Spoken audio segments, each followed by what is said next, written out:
It's yet another access to information investigation. Today I'll show you what those Islamic organizations told the government they would be doing with their sweet summer jobs grants from Justin Trudeau. Remember those things? Those were the summer jobs grant that Islamic groups got, but Christian groups were denied. Earlier this year, Justin Trudeau changed the rules for the annual federal government summer jobs grant program that offers funding to organizations to hire summer students. Now, organizations seeking summer jobs funding would have to affirm that neither their core mandate nor the job itself oppose what Justin Trudeau defined as human rights, including rights related to abortion, sexual orientation, and gender identity. The whole thing stomped on charter rights and violated religious freedom. This requirement to sign an attestation to Justin Trudeau's liberal values around the LGBT community and abortion led to a spike in Christian groups being denied summer jobs grants. Those groups who normally use that funding to feed the hungry or run summer camps for underprivileged kids or clothe and house the poor, well, they wouldn't sign away their conscience on the altar of the Liberal Party of Canada. For the Archdiocese of Toronto alone, the impact on their nearly 30 parishes and charities is $1.1 million in grant applications. But for Justin Trudeau, he would much rather have a homeless person go hungry or naked, as long as it meant they weren't accepting help from someone who believes that life begins at conception in their private life. Really, that's what this came down to at the end of the day.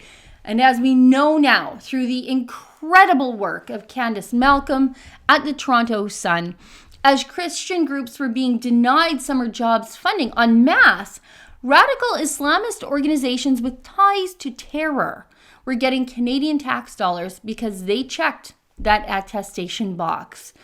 So we did what we do around here. We dug just one step deeper. We filed an access to information request into the government because we wanted to know what those Islamic groups receiving summer jobs funding were doing with that sweet taxpayer cash while Christian groups were being denied.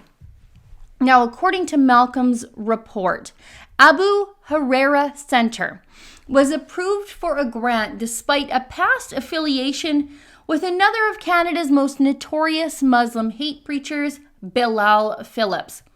Though the organization states he has not preached there since 2013, Phillips is frequently featured on the Abu Huraira Center's YouTube page, including videos uploaded as recently as 2018. Phillips was arrested in the Philippines in 2014 for inciting and recruiting people to conduct terrorist activities, as well as his extremist views and possible link to terrorist groups.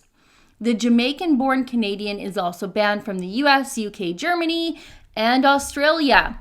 Malcolm reports Phillips is also known for his anti-gay rhetoric. He has called homosexuality evil and dangerous, and has said that under Islamic law, the punishment is death. Well, now I have the signed jobs grant application for Abu Huraira Center. Abu Huraira Center claims that their summer jobs funding will support a minority official language community. What does that even mean? Support a minority official language community. Anyone who speaks English or French but isn't white, you can get a grant for that now? Or does it mean that they're serving the minority official language, which would be French? Now, I doubt that this Toronto area mosque provides many services to Toronto francophones in Arabic. Either way, I don't know how the Liberals missed this mistake, but yet managed to disqualify countless other Christian groups because they didn't check that attestation box. And why weren't these questions being asked? How could Abu Huraira check the attestation to gay rights and hire and feature an anti-gay preacher? Oh, but the Abu Huraira Center was hitting all the right progressive high notes as they listed their focus of activities. They include members of a visible minority, persons who are homeless or street involved. They use persons, that's good. Children and youth, seniors, crime prevention, newcomers to Canada, of course, including refugees. In another Malcolm report, she detailed the hate of the Canadian Arab Federation. She reported in 2009 CAF was defunded over the group's extremism and support for terrorist groups, a decision made by the previous Harper conservative government and backed up by a federal judge. CAF had received a grant through the Department of Immigration to provide English lessons for newcomers, but the contract was pulled when then Immigration Minister Jason Kenney found out about the funding. Kenney wrote a letter to CAF informing them that the funding would be pulled because of the group's promotion of hatred, anti-Semitism, and support for the banned organizations Hamas and Hezbollah. Kenney said that CAF's president attacked former Liberal leader Bob Rae because his wife is Jewish. Malcolm also reports the Canadian Arab Federation appealed the decision, but a federal court judge ruled in favor of the Harper government, determining that Kenney acted reasonably when he cut the federal fund. And again, I have their jobs grant application with the signed attestation to abortion and gay rights. The Canadian Arab Federation also said that they focus their activities towards members of a visible minority, groups with social and employment barriers, children and youth, seniors, and of course, newcomers to Canada, including refugees. And knowing what we know now about the Canadian Arab Federation's history of supporting terror and rabid anti-Semitism, and the Canadian government's very high-profile battle with them, their mandate as listed in their application is pretty laughable. The CAF's focus is on building a stronger and more inclusive programs and services delivery to Canadians of Arab origin to help them integrate and live a productive and rewarding life in today's Canadian society. They hate Jews and have terror ties. Tell me more about inclusivity. Again, they claim to be serving an official language minority community. Looks like CAF didn't have to sue to try to get access to taxpayer money. All they had to do was check a box and say they like gays and abortion and use all the right buzzwords. And lastly, this is what one of Malcolm's reports said about the Anatolia Islamic Center. The Anatolia Islamic Center also has a history of controversy. The center's imam made headlines in 2013 for anti-gay comments caught on tape. Imam Mustafa Khattab was asked about homosexuality during a lecture at the Edmonton Islamic Academy. Khattab, who is still listed as the imam of the Anatolia Islamic Center, tells the room of young students that being gay is like having a disease that requires a special treatment.